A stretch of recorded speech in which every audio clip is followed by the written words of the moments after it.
సత్సంగం ఇక్కడ జరుగుతుంది. ప్రజలకు సత్సంగం యొక్క మహత్వము ఏమాత్రం కూడా తెలిసినట్టు లేదు. ఎందుకంటే సత్సంగం అనేది అత్యంత దుర్లభమైనటువంటి కష్టమైనటువంటి.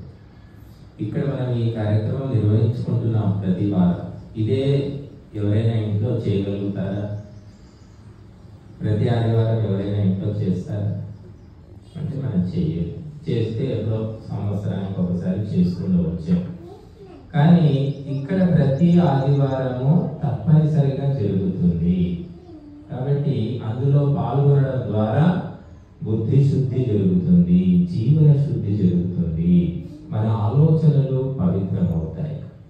ఇంకా సత్సంగము చాలా ముఖ్యమైనదని చెప్పారు మహర్షులు. నువ్వు శాస్త్రాలు చదవకపోయినా, వేద మంత్రాలు రాకపోయినా, సంస్కృతం రాకపోయినా నువ్వు ఏమీ చేయాల్సిన పని లేదు. నీ జోబులోంచి 10 పైసలు ఖర్చు పెట్టాల్సిన పని. కేవలం ఎక్కడ సత్సంగం జరుగుతుందో అక్కడ వచ్చి కూర్చుంటే చాలు. అటెండెన్స్ దాంతో మొత్తం అనేక లాభాలు అన్నమాట, ఊహించలేని లాభాలు జరుగుతాయని మహర్షులు మనకు తెలియజేశారు. ఆదిశంకరుల వారు అందుకోసమే సత్సంగతే నిసంగత్వం నిసంగత్వే నిర్మోహత్వం నిర్మోహత్వే నిశ్చలతత్వం నిశ్చలతతే జీవన్ముక్తి అన్నారు.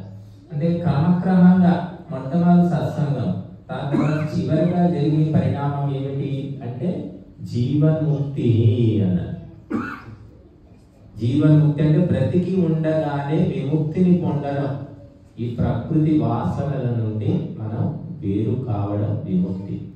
కాబట్టి సత్సంగం వల్ల చివరికి జరిగే పరిణామం అది.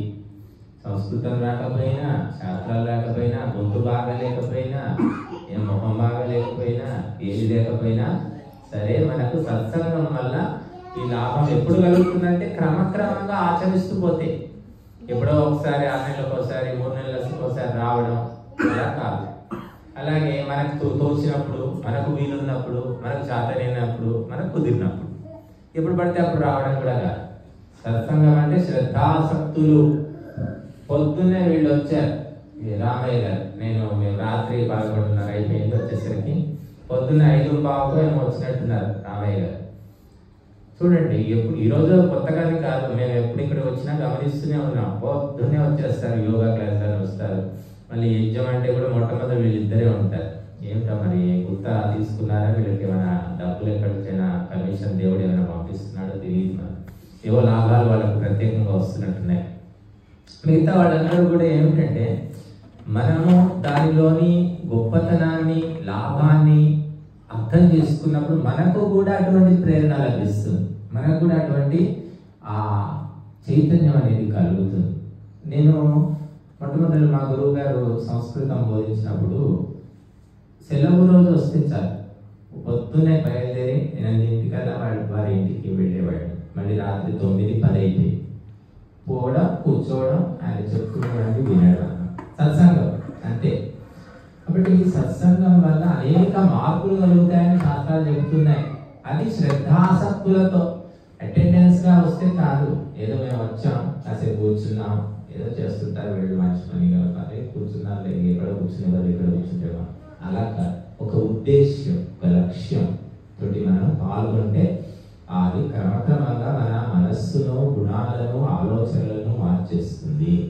కాబట్టి ఇది సత్సంగం అంటే మామూలుగా ఏవో భజనలు, పాటలు పాడుకుంటారు, ఏదో 4 ముక్కలు చెప్తే చెప్తారు, లేదా భగవద్గీత పారాయణం చేసుకుంటారు, వెళ్ళిపోతారు. చాలా చోట్ల మనం చూస్తాం. కానీ ఇక్కడ మనకు ప్రత్యేకంగా అగ్నిహోత్రం జరుగుతుంది. అగ్నిహోత్రంలో విశేషంగా ద్రవ్యాలతో మనం ఆహుతులు ఇస్తున్నాం. తర్వాత భక్తి గీత, తర్వాత ప్రవచనం, పాఠనం, ఇవన్నీ ఉంటాయి. కాబట్టి అగ్నిహోత్రం జరిగే ఏకైక ప్రాంతము, ఏకైక సత్సంగము ఏమిటి అంటే కేవలము ఆర్య సమాజము మాత్రమే. ఇంకెక్కడ కూడా ప్రతి వారము అగ్నిహోత్రం చేయరు.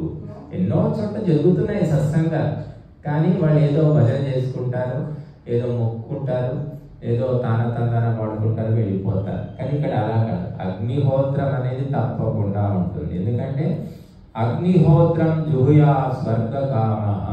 నీకు స్వర్గం కావాలా అయితే అగ్నిహోత్రం చేయి. నీకు నరకం కావాలంటే ఏం చేయాలంటే అగ్నిహోత్రం అవసరం లేదు, తిని తాగు తందనాలాడు తిరుగు కూడబెట్టుకో ఏమైనా చేసుకో. కానీ స్వర్గాన్ని కోరుకుంటే మాత్రము తప్పనిసరిగా అగ్నిహోత్రము చేయాలి. చేయడం చేత కాకపోతే చేసే దగ్గర వచ్చి పాల్గొనాలి, సహకరించాలి, సేవ చేయాలి.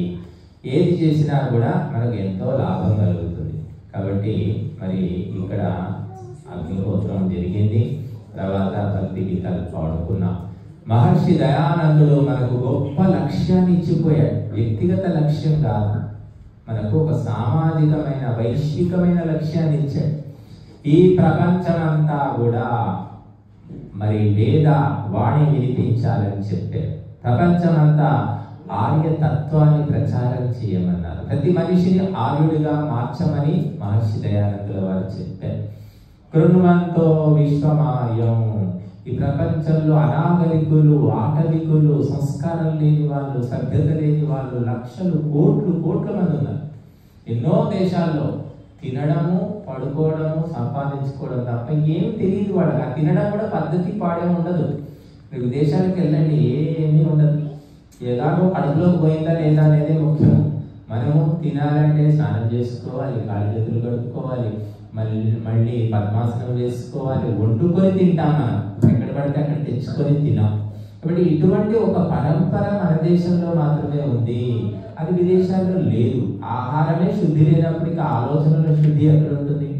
కాబట్టి మనం అందుకోసమే విదేశాల్లో కూడా వెళ్ళి ప్రచారం చేయాలి, తెలియజేయాలి. ప్రపంచాన్ని మొత్తాన్ని ఆర్యమయంగా మార్చాలి. అది వేద ఆదేశం. అదే మహర్షి దయానందుల వారు మనకు తెలియజేశారు. కానీ మనం ఏం చేస్తున్నామంటే మనమే స్వయంగా ఆర్యులుగా మారలేకపోతున్నాం.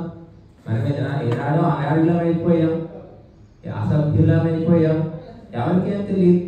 ఏదో ఆదివారం వస్తే చాలా మంది ఇటువంటి కార్యక్రమాలకు రారు.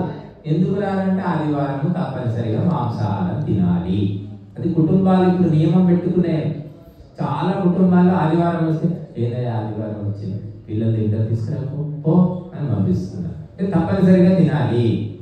ఇది ఎవరు ఏర్పరిచిన సంప్రదాయము? ఏ శాస్త్రంలో ఉంది, ఏ గ్రంథంలో ఉంది అంటే ఎక్కడా లేదు. డబ్బులు ఎక్కువైపోయి, బుద్ధి తక్కువైపోయి, సత్సంగం లేకపోవడం వల్ల ఇటువంటి ఆలోచనలు వస్తున్నాయి.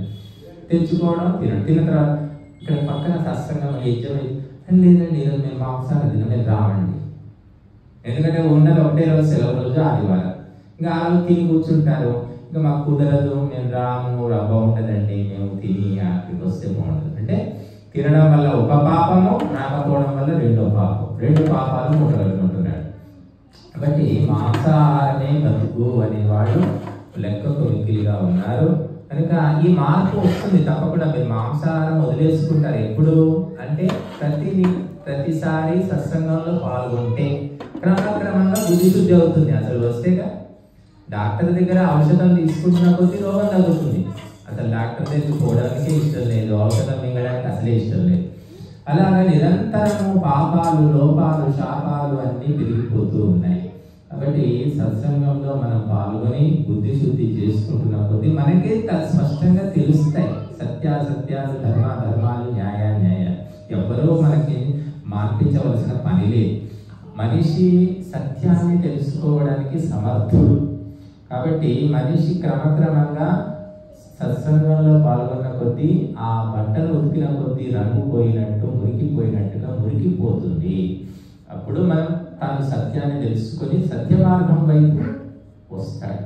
కాబట్టి ఇటువంటి సత్సంగ కార్యక్రమం అరుదుగా జరుగుతూ ఉంటుంది. అగ్నిహోత్రంతో పాటుగా సత్సంగం జరగడం ఎక్కడా ఉండదు. చూడండి, మామూలుగా మీరు గుడికి పెడుతుంటారు, గుడికి వెళ్తే కూడా సత్సంగం అవుతుంది. అక్కడ ఏం సత్సంగం అవుతుందంటే గంటలు వాయిస్తారు, చుట్టూ ప్రదక్షిణం చేస్తారు గుడి చుట్టూరా, తర్వాత ఆరతి వెలిగిస్తారు, తిప్పుతారు, ఏవో పాటలు పాడతారు, అవి చేసుకుంటారు, తర్వాత వచ్చేస్తారు. అక్కడ ఉపదేశము కానీ ప్రవచనం కానీ ఉండదు. యాంత్రికంగా అంటే మెకానికల్గా కొన్ని పనులు చేసుకుంటాం, ప్రసాదం తింటాం, వచ్చేస్తాం. ఎన్నేళ్ళు, 10 ఏళ్ళు, 20 ఏళ్ళు, 30 ఏళ్ళు, జీవితాంతమైన అంతే ఉంటుంది. అక్కడ ఏ రకమైన మార్గదర్శనం అనేది ఉండదు. కాబట్టి అది బాగా అనిపిస్తుంది చాలా మందికి. అటువంటి సిస్టమ్ అలవాటు అయిన వాళ్లకు మంచి మాటలు అనేసరికి ఏమోనండి చాలా వాళ్ళు చెప్తూ ఉంటారు అవన్నీ అసలు ఎందుకు ఉంటారో ఏమో. అక్కడ గుడికి వెళ్తే హాయిగా ఉంటుంది, అక్కడ ఏం చెప్పారండి, ఇక ప్రసాదం పెట్టి పంపిస్తారు అదే బాగుంటుంది అని వాళ్ళు ఉంటారట. బట్ ఈ మంచి మాటలు చెప్పడానికి, వినడానికి, వాటిని గుర్తించడానికి ఎంతో పుణ్యము అదృష్టము ఉంటేనే జరుగుతుంది. కాబట్టి మనం ఈరోజు ఈ సత్సంగ కార్యక్రమం ప్రతి వారం జరుగుతుంది, ఇందులో పాల్గొన్నాము. మహర్షి దయానందుని 200వ శతాబ్ది ఉత్సవాలు జరుగుతున్నాయి. వారు జన్మించి 200 ఏళ్ళు గడిచిపోయి గుజరాత్లో టంకారా గ్రామంలో వారు జన్మించారు. ఈనాడు భారతదేశంలో ప్రభుత్వమే స్వయంగా నిర్వహిస్తుంది ఈ జయంతి ఉత్సవాలు.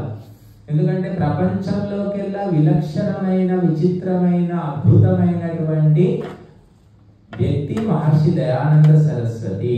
ఎందుకంటే అందరూ ఎంతో మంది పుట్టారు ఈ దేశంలో, ప్రపంచంలో మహాపురుషులు, మహాత్ములకు కొదువ లేదు. కానీ ఒక్క మహర్షి దయానందుడు మాత్రమే తను చెప్పిన ఉపదేశాలకు, సందేశాలకు ఆధారము వేదమని చెప్పారు. వేద ఆధారంగా వారు బోధించారు.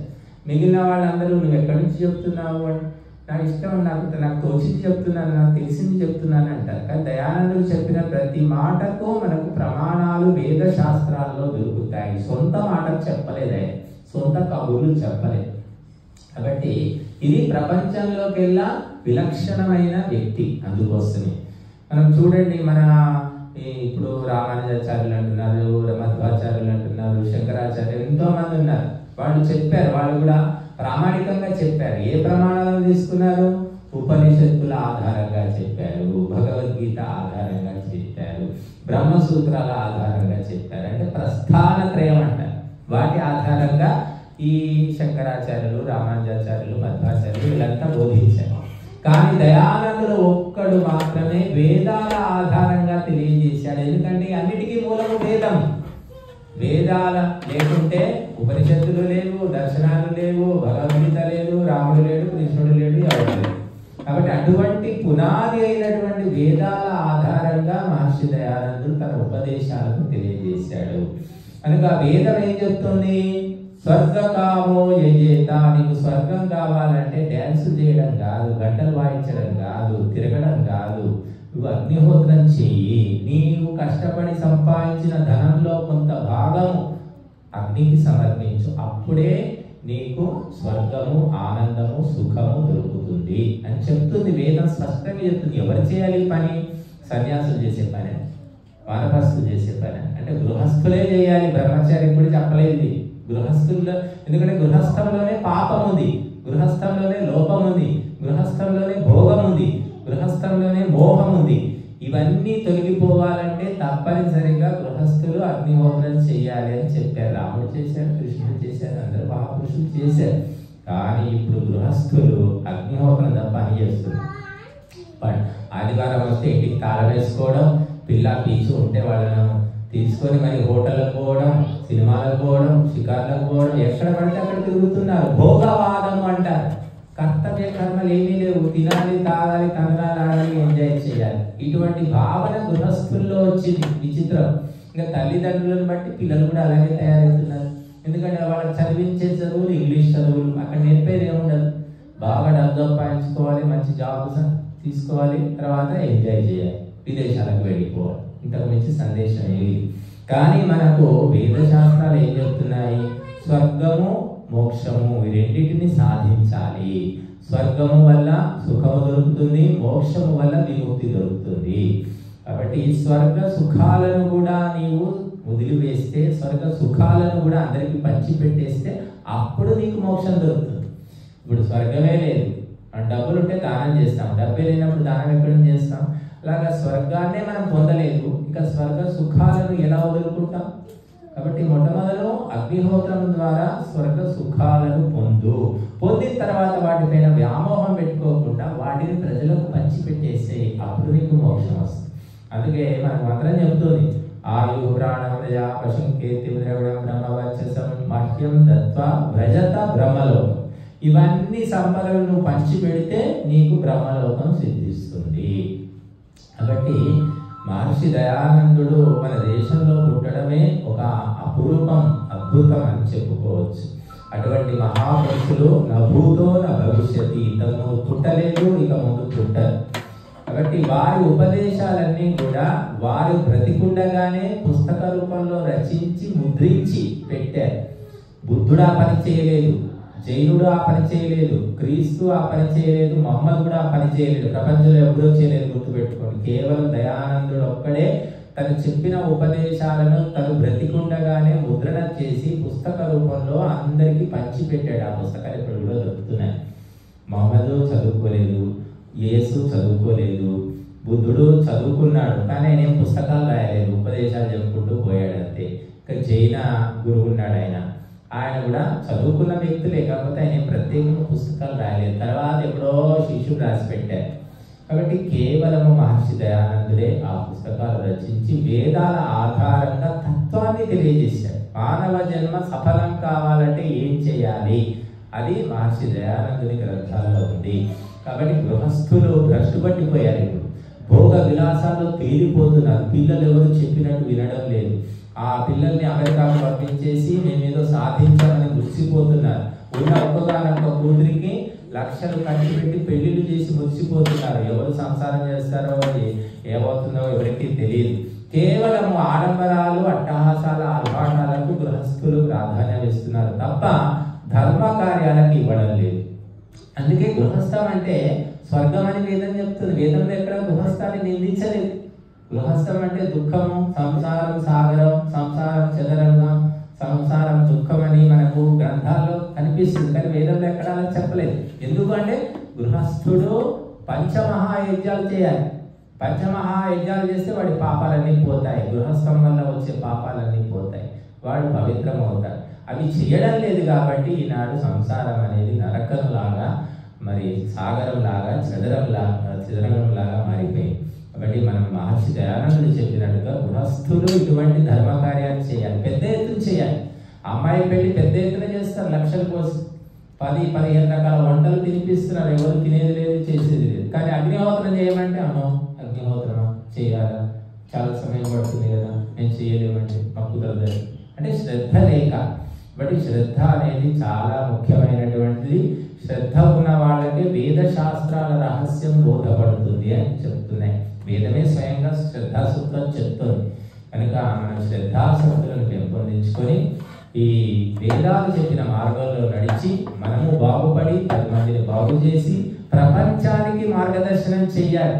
ఏదో 4 గోడల మధ్య మనం చేసుకున్నా పోయామని కాదు. మహర్షి దయానందుడు స్థాపించింది ఆర్య సమాజం ఎందుకోసం అంటే ప్రపంచాన్ని ఆర్యమయంగా మార్చు, ప్రపంచాన్ని శాసించు, ధర్మముతోటి, వేదముతోటి, శాస్త్రముతోటి, సత్ప్రవర్తనతోటి. కాబట్టి కత్తి పట్టకుండా, నెత్తులు చుక్క నేల రాలకుండా ప్రపంచాన్ని మార్చే విధానము వేదమాత చెప్తుంది. అదే మహర్షి దయానందుడు చెప్పారు. కాబట్టి మనం వారి మార్గంలో నడిచి మన జన్మలను ధన్యం చేసుకోవాలి.